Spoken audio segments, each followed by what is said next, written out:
আজকের ভিডিওতে ক্লাস 11-এর ভূগোল বইয়ের প্রথম সেমিস্টারের ভূগোল বইয়ের শেষ অধ্যায়, একদম ভারত জল নিকাশি ব্যবস্থা, একদম শেষ অধ্যায়। হ্যাঁ, এই ছায়া প্রকাশনীর বইতে এটা একাদশতম অধ্যায়, মানে 11 অধ্যায়, এবং যে প্রত্যেক বইয়েরই এটা একদম শেষ অধ্যায়। এখান থেকে এই ছায়া প্রকাশনীর বই থেকে আজকে আমি প্রশ্নের উত্তরগুলো দিয়ে দেব, প্রশ্নগুলো সলভ করে দেব, দেখতে থাকো।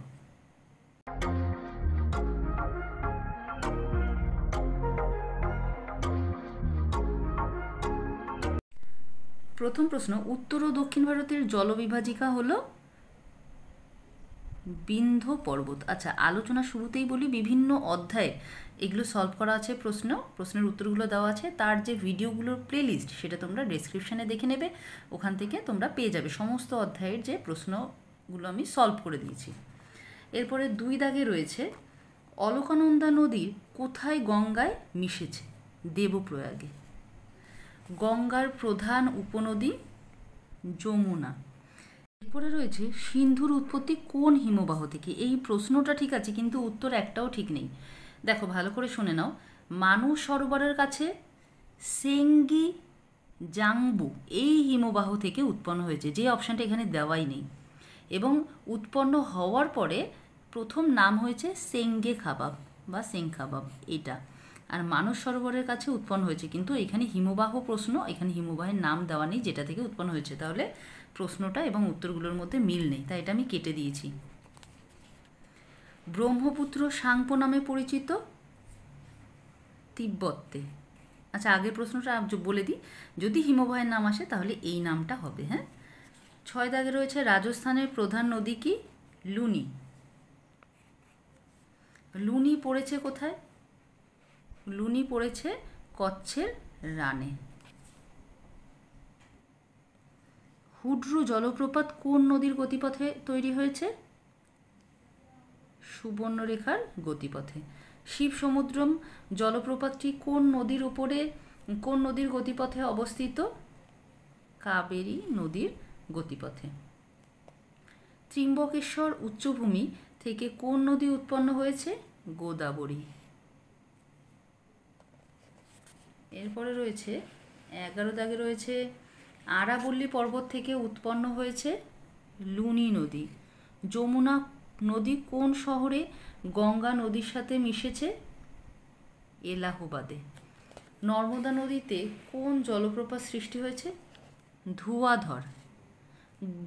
গেরসোপ্পা বা যোগ জলপ্রপাত কোন নদীর গতিপথে তৈরি হয়েছে? শরাবতী নদীর গতিপথে। এরপরে রয়েছে ডিহং ডিবং ও লোহিতের মিলিত প্রবাহের নাম কি? ব্রহ্মপুত্র। সবচেয়ে বড় নদী অববাহিকা গঙ্গা।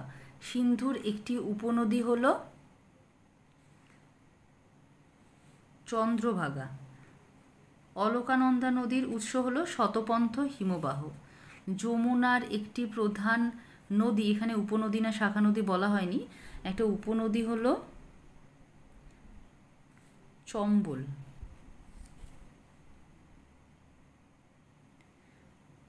এরপরে গোয়ালপাড়া শহরটি যে নদীর ধারে অবস্থিত সেটা হলো ব্রহ্মপুত্র। গোদাবরীকে দক্ষিণ ভারতের গঙ্গা বলার কারণ, দেখো এখানে প্রত্যেকটি কারণই ঠিক, এ বি সি ডি সবই ঠিক। যদি উত্তর দিতে সবকটি ঠিক সেটা বেশি ভালো হতো, যেহেতু এরকম কোনো প্রশ্ন, এরকম অপশান নেই, সেই কারণে এই প্রথম অপশানটাই দেবে। হ্যাঁ, যে দক্ষিণ ভারতের দীর্ঘতম নদী, আসলে কিন্তু প্রত্যেকটি কারণ ঠিক। এই যে প্রশ্নগুলো একটু আলাদা রকম আছে, আমি কিন্তু বলে দিচ্ছি। হ্যাঁ, এগুলো একটু খেয়াল করে বুঝে নিতে হবে। প্রধান কারণ এটা, কিন্তু প্রত্যেকটি কারণ ঠিক, সেই কারণে আর একটা যদি অপশান হতো যে এই প্রত্যেকটি কারণ ঠিক, তাহলে সেটা বেশি ভালো হতো। মহারাষ্ট্রের ত্রিম্বকেশ্বরে থেকে যে নদীটির উৎপত্তি হয়েছে সেটি হলো গোদাবরী। লখনৌ শহরটি যে নদীর তীরে অবস্থিত সেটি হলো গোমতী। নর্মদা নদীর আর এক নাম হলো রেওয়া। ব্রহ্মপুত্র নদী দিহং নামে ভারতে প্রবেশ করেছে অরুণাচল প্রদেশে। 26-এ ভাকরা খালটি নির্মিত হয়েছে শতদ্র নদীর ওপরে। ভারতের প্রধান নদী অববাহিকা সংখ্যা 14টি। ভারতের বৃহত্তম জলবিভাজিকার নাম হিমালয় কারাকোরাম পর্বত। এরপরে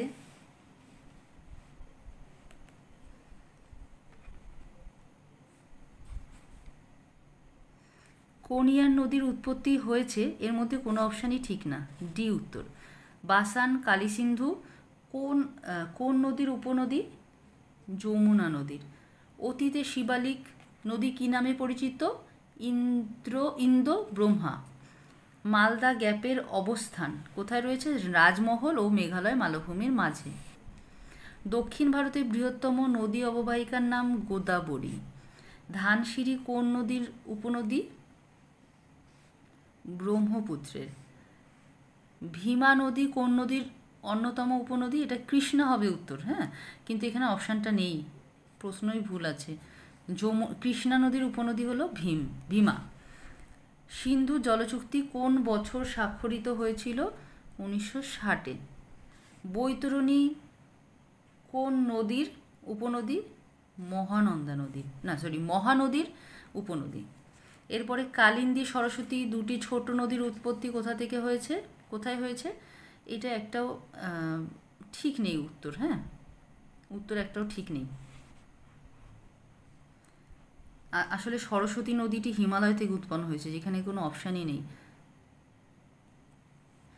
আচ্ছা, বনসাধারা জলবিবাদ কোন রাজ্যের মধ্যে রয়েছে? অন্ধ্র ও উড়িষ্যার মধ্যে। এটা ঠিক লেখা নেই। হ্যাঁ, এটা গঙ্গা, এটা প্রিন্টিং মিস্টেক আছে। গঙ্গা জলবন্টন চুক্তি কখন কার্যকরী হয়েছিল? 1996 সালে। সোন নদী হলো একটি দক্ষিণ বাহিনী নদী। লোহিত কোন নদীর উপনদী? ব্রহ্মপুত্রের উপনদী। মহানন্দা কোন নদীর উপনদী? গঙ্গা হবে এটা উত্তর। হ্যাঁ, এটা আবার প্রিন্টিং মিস্টেক, এখানে গঙ্গাটা এইভাবে লেখা এসেছে। এরপরে শূন্যস্থান পূরণ। নদী চলার পথে, আচ্ছা উত্তর দাগিয়ে দিই তাহলে। নদী চলার পথে দুপাশে একাধিক ছোট নদী জল নিয়ে মূল নদীতে যদি মেশে তখন তাকে বলা হয় উপনদী।